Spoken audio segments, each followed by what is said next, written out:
24 घंटे तो मोदी मोदी दिखा रहे हैं पत्रकार। अब क्या करें, सारे पत्रकार मोदी का भेष धारण कर ले, वहीं टीवी पे बैठे रहे 24 घंटे। भाइयों बहनों मित्रों, भाइयों रमेश जैसे लोग, नहीं मैं बता रहा हूँ, उनमें से कुछ नेता हैं जयराम रमेश जैसे लोग, जो किसी से मिलते नहीं है, किसी से बात नहीं करते, उन लोगों को बात करने की तमीज नहीं है। जयराम रमेश जैसे लोगों की वजह से लोग पार्टी छोड़ते हैं। और इतने पागल हो गए हैं कि समुद्र में जमी काई को भी अब वो जलजीरा समझ के पीने लगे हैं।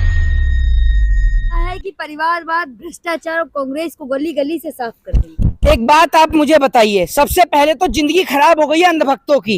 अंधभक्तों को तो किसी गंदी नाली में कूद के मर जाना चाहिए, क्योंकि वो अंधभक्त जो कल तक जिन कांग्रेसियों को गाली दे रहे थे, वही कांग्रेस आज बीजेपी को ज्वाइन कर गए, तो एकदम दूध के धुले हो गए। नहीं, अब आप ये सोचिए कि जो गौरव वल्लभ कल संबित पात्रा के साथ बैठ के संबित पात्रा से डिबेट किया करता था, अब संबित पात्रा और गौरव वल्लभ दोनों मिलकर क्या करेंगे, जरा मुझे ये बताइए।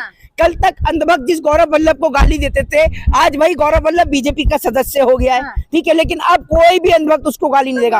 अंधभक्त, सुनिए, राम मंदिर बन गया। अंधभक्त इतने पागल हो गए हैं कि समुद्र में जमी काई को भी अब वो जलजीरा समझ के पीने लग गए हैं। इतना दिमाग पर उनका पागल। उन्होंने लेटर में लिखा, भाई राम मंदिर बन गया, कांग्रेस वाले भगवान को बदनाम कर रहे थे। नहीं, मैं दूसरी बात बता दूं आपको, सबसे बड़ी बात तो। अच्छा मुझे बता दो, वो विजेंद्र सिंह पहलवान ने क्यों करी है, मुझे बताओ ना आप मुझे। है सपना आया ना उन्हें। अच्छा, सपना कोई नहीं आया। बोला, मैंने ट्वीट किया था। हाँ, जब सोया सुबह उठा तो मेरे को लगा गलत पार्टी में हूँ। नहीं, सपना कुछ नहीं आया और किसी को कोई सपना नहीं आया। जयंत चौधरी को कौन सा सपना है, जरा ये बताओ। भैया कोई सपना नहीं है, पूरा देश देख रहा है ईडी सीबीआई को सामने, जीता जागता। सबको पता है कि जो मोदी के खिलाफ जाएगा उसके खिलाफ ईडी और सीबीआई आएगी, ये बात सबको पता है। दूसरी बात ये कि देश में कुछ ऐसे नेता भी हैं जिनकी वजह से लोग कांग्रेस की पार्टी को छोड़कर भी जा रहे हैं। उनमें से कुछ नेता हैं जयराम रमेश जैसे लोग, नहीं मैं बता रहा हूँ, उनमें से कुछ नेता हैं जयराम रमेश जैसे लोग, जो किसी से मिलते नहीं है, किसी से बात नहीं करते, उन लोगों को बात करने की तमीज नहीं है। जयराम रमेश जैसे लोगों की वजह से लोग पार्टी छोड़ के जा रहे हैं, तो पार्टी को ऐसे लोगों को खुद ही निकालना चाहिए। सबसे पहली बात तो ये। दूसरी बात ये कि ऐसे लोग जो कांग्रेस के अंदर जो हैं, जो लोगों की बात सुनते हैं, उनको आगे लाया जाना चाहिए, तभी कांग्रेस आगे बढ़ सकती है। जैसे आज मैं एक बात बता दूं कि अखिलेश यादव से मिलना बेहद आसान है, ठीक है, लेकिन इधर राहुल गांधी से मिलना बहुत मुश्किल है, क्योंकि जो आसपास के जो सर्कल के लोग हैं वो आप ये समझ लीजिए कांग्रेस ही कम और भाजपा ही ज्यादा हैं, और वो भाजपा यहाँ की सारी स्ट्रेटेजी बीजेपी कार्यालय में पहुंचाने का काम करते हैं। अब आपने बात करी दूसरी परिवारवाद की। आज एक सवाल इस देश की जनता से मैं पूछना चाहता हूँ कि एक 14 साल का वो बच्चा, वो 14 साल का बेटा जिसने 14 साल की उम्र में अपनी दादी को खो दिया, जब 7 साल बाद जब वो 21 साल का 22 साल का हुआ, तब उसने अपने पिताजी को खो दिया। तो मैं इस देश की जनता से पूछना चाहता हूं कि वो बच्चा राजनीति को क्यों छोड़ दे। जिस राजनीति के चलते राहुल गांधी ने अपनी दादी को खो दिया, जिस राजनीति के चलते राहुल गांधी ने अपने पिता को खो दिया, और आज आप उस राहुल गांधी से कह रहे हो कि राजनीति छोड़ दे। मुझे आप ये बताओ ना, बीजेपी के कौन से नेता ने अपने परिवार को खोया इस राजनीति के चलते? राहुल गांधी ने छोटी सी उम्र में अपनी दादी को अपनी आंखों के सामने खोते देखा, फिर उसके बाद में अपने पिताजी को लिबरेशन टाइगर ऑफ तमिलम लिखते के द्वारा बम से उड़ा दिया गया, अपने पिताजी को खोते हुए देखा। लेकिन उसके बाद भी उसकी मां ने, यानी माननीय सोनिया गांधी जी ने अपने इकलौते बेटे को राजनीति में उतारा। आप सोचकर देखिए, सिर्फ इसलिए ताकि जिस राह पर काम करते करते उनके पिताजी चले गए, वो उस राह को आगे बढ़ाए और इस देश की प्रगति, इस देश की तरक्की और इस देश की उन्नति में अपना योगदान दे। लेकिन वहीं जयराम रमेश जैसे कुछ लोग हैं जो कांग्रेस पार्टी के अंदर लोगों को मिलने नहीं देते, लोगों की बात नहीं सुनते, उनको बात करने का तरीका नहीं। जी, गांधी को नहीं पता क्या ये बात? देखिए मेरी बात सुनिए, राहुल गांधी को पता है नहीं है, लोगों को अवगत कराना चाहिए और जयराम रमेश जैसे लोगों को निकाला जाना चाहिए। मैं तो ये कहता हूँ सीधे तौर पे आपसे। दूसरी बात ये है कि इस देश के अंदर गृह मंत्री अमित शाह, उनका बेटा जैसा, ठीक है जी, वो बीसीसीआई में बन गया। जिस व्यक्ति को क्रिकेट के अंदर ये नहीं पता होगा शायद कि क्रिकेट की कितनी गेंदें होती हैं, जिस व्यक्ति को ये नहीं पता होगा कि वो छोटी सी एकेडमी को चला सके, किसी है भाई उनमें, तभी तो बने बीसीसीआई के। आपका पड़ोसी है, आपका क्या लगता है अमित शाह का बेटा जैसा आपका रिश्तेदार है, पड़ोस में रहता था? नहीं लगते, लेकिन नहीं, तो आपको कैसे पता कैसे योग्यता है? आपके साथ बचपन में पढ़ा है क्या? जैसे मोदी के साथ चाय पीने वाला नहीं मिला, ऐसे अमित शाह के बेटे जैसा के साथ कोई पढ़ने वाला नहीं मिल रहा। आपके साथ क्रिकेट खेला है क्या वो?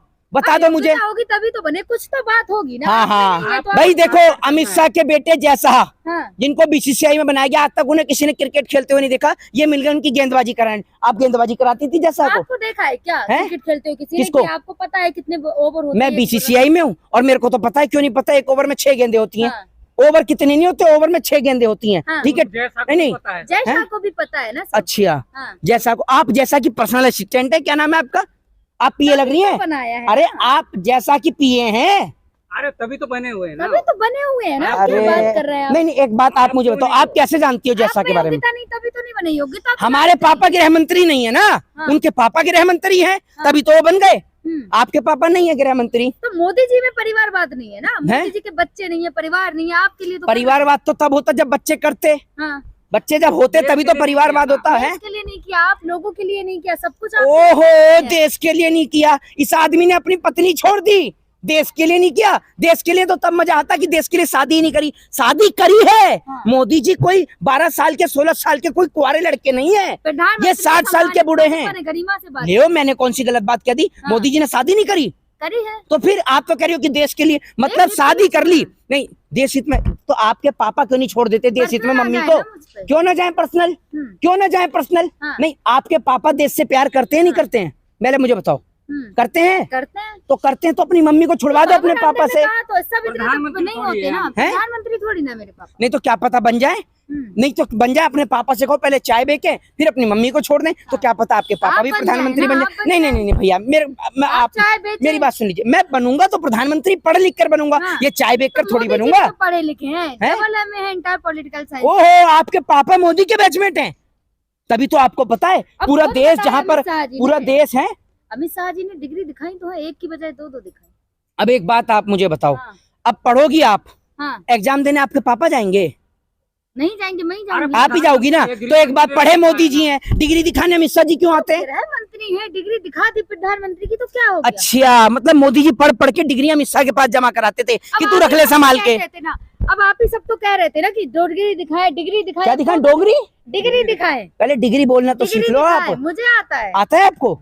आप मुझे पता कितने पढ़े। डिग्री की स्पेलिंग बताना जरा, क्या आप होती ही है? लोग तो कह रहे थे अरे आप दिखाए, डिग्री की अब स्पेलिंग दो तो बताओ। दिखा दी। अरे डिग्री की अब स्पेलिंग दो बता पहले दो। में थोड़ी आपको सवाल का जवाब। आपको हाँ, तो सवाल का डिग्री जवाब दो। हजम नहीं हो रही है। कौन सी हजम नहीं हो रही डिग्री? हाँ। अरे मेरे को ये तो बता दो, पूरा देश मोदी की डिग्री पे सवाल खड़ा करता है, मैं थोड़ी कर रहा हूँ अकेला, हाँ। जो आप मुझसे कह रही हो। दूसरी बात, आप ये बताओ डिग्री की स्पेलिंग क्या है? कितनी फर्राटेदार इंग्लिश बोलते हैं मोदी जी। हाँ, तो आप मोदी को इंग्लिश सिखा के आई थी हैं? फर्राटेदार इंग्लिश में तो नहीं नहीं, पढ़े लिखे पता है कितना पढ़े लिखे हैं, इतना पढ़े लिखे हैं कि टेलीप्रॉम्प्टर देख के भी बेटी बचाओ बेटी पढ़ाओ नहीं बोल पाते, है ना? अब स्लिप ऑफ टंग हो जाती है। सारी स्लिप ऑफ टंग मोदी के साथ ही होती हैं। हाँ। अगर स्कूल में गए होते तो कोई स्लिप ऑफ टंग नहीं होती। आपकी भी तो हो जाती है ना। मेरी कौन सी हो गई स्लिप ऑफ टंग? नहीं, एक बात हो, जिस आदमी के दिमाग में जो चल रहा होगा वही तो बोलेगा वो। बेटी बचाओ बेटी पढ़ाओ मैं 100 बार बोल दूंगा, मेरे मुंह से तो नहीं निकल रहा। मोदी जी बोलते हैं बेटी बचाओ बेटी पढ़ाओ। इतना कुछ तो देश हित में कर दिया, 5 किलो अनाज दे रहे हैं, सब एक कुछ काम तो दे करो, रहे हैं मेरी बात मोदी जी। सुनो, 5 किलो अनाज की अगले कीमत 5 कितनी साल है? तक और मैं देंगे। आपसे कह रहा हूँ 5 किलो अनाज की कीमत कितनी है? 150 रुपए 5 किलो अनाज की कीमत होगी। हाँ। मैं आपको 150 रुपए दे दूं, अपनी पत्रकारिता छोड़ दोगी? अरे जिनके पास पैसे नहीं जिनके है पास खाने को नहीं है उनके लिए हाँ तो हाँ, 14 से पहले तो हम अगरबत्ती का धुआं सूंघते थे, ये पीपल के पत्ते बांध के गली मोहल्लों में घूमते थे, ये मोदी ने अवतार लिया। गरीबी थी, अब गरीबी ओहो, खत्म है मोदी जी। अब तो सारे मेरे ख्याल से अंबानी रोडों पे ही घूम रहे हैं। 25 ये जो करोड़ गुरुद्वारा नहीं 25 करोड़ लोगों को गरीबी से ऊपर उठा दिया मोदी जी ने। ओहो, 25 करोड़ लोगों को गरीबी से ऊपर उठा दिया और 80 करोड़ फिर भी भीख मांग रहे हैं राशन की। दे रहे हैं ना मोदी जी। तो आप तो कह रहे हो 25 करोड़ को भीख से उठा दिया हाँ, है हाँ। और 80 करोड़ अभी भी राशन की भीख मांग रहे तो हैं। अच्छी बात है ना, दे रहे हैं सबको, जिसके पास खाने को नहीं है वो ले रहे हैं। आपको क्या दे रहे हैं मोदी जी? मुझसे मेरे ऊपर पर्सनल क्यों जा रहे क्यों? आपको बताओ ना, पूरा देश जानना चाहता है आपको क्या मिल रहा है जो इतनी आप गुलामी कर रहे हो अब मोदी जी की। अच्छे काम कर रहे हैं तो बताएंगे नहीं? कौन सा अच्छा काम आपको कर रहे हैं तो मोदी? बस आलोचना करनी नहीं नहीं, है आप मुझे बता दो मोदी ने कौन सा अच्छा काम किया है? सबको घर दे दिया, भावुक हो गए थे, कह रहे थे मेरे पास घर नहीं, मैंने सबको घर दे दिया। तो ये जो फुटपाथ पर ये सो रहे हैं, हाँ। इनका घर कहाँ है? उनको मिल जाएगा तीसरी मिल बार। जाएगा तीसरी बार जब आएंगे इस बार। 24 आपको घर मिल गया अपना?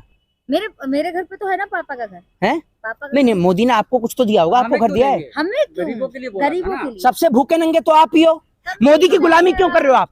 आपसे बड़ा भूखा नंगा है कोई इस देश अब में? आप कह रहे हैं आप मोदी जी की गुलामी कर रहे हैं। मोदी जी कह रहे हो कि पत्रकार सही से नहीं दिखाते, सही से दिखाए तो आप जैसे लोगों का मुंह बंद हो जाए। ओहो, पत्रकार सही से 24 घंटे तो मोदी मोदी दिखा रहे हैं पत्रकार। अब क्या करें, सारे पत्रकार मोदी का भेष धारण कर लें, वहीं टीवी पे बैठे रहे 24 घंटे। भाइयों बहनों मित्रों, अरे 24 घंटे आपके चेले के, वो अंबानी और अडानी के सारे चैनल तो उनके हैं, वो आपको नहीं दिखाएंगे तो राहुल गांधी को दिखाएंगे। और आपके चेले इतने खतरनाक हैं कि वो जब यहाँ से पेट भर जाता है उनका हिंदू मुसलमान करने से तो पाकिस्तान पहुंच जाते हैं। अभी जैसी चुनाव शुरू हुआ पाकिस्तान से खतरा फिर शुरू हो गया, पाकिस्तान पे फिर कार्रवाई शुरू हो गई। मतलब पता नहीं क्या कनेक्शन है। मेरे को ने कह तो दिया किसी के बाप में दम नहीं है, माई के लाल में दम नहीं है जो मुझे मोदी जी की पैरवी करने से। बिल्कुल आप में, अरे आपको रोकने का किस में दम होगा? भैंस के आगे कोई बीन बजा सकता है? कुत्ते की पूंछ को 12 साल पाइप में रख लो, रहेगी टेढ़ी की टेढ़ी। के लिए ऐसा नहीं, मैंने पत्रकार के लिए नहीं बोला, मैंने पत्रकार के लिए नहीं बोला, मैंने पत्रकार के लिए, मैंने अंधभक्तों की बात कर रहा हूँ, मैं गोदी मीडिया के पत्रकारों की बात कर रहा हूँ,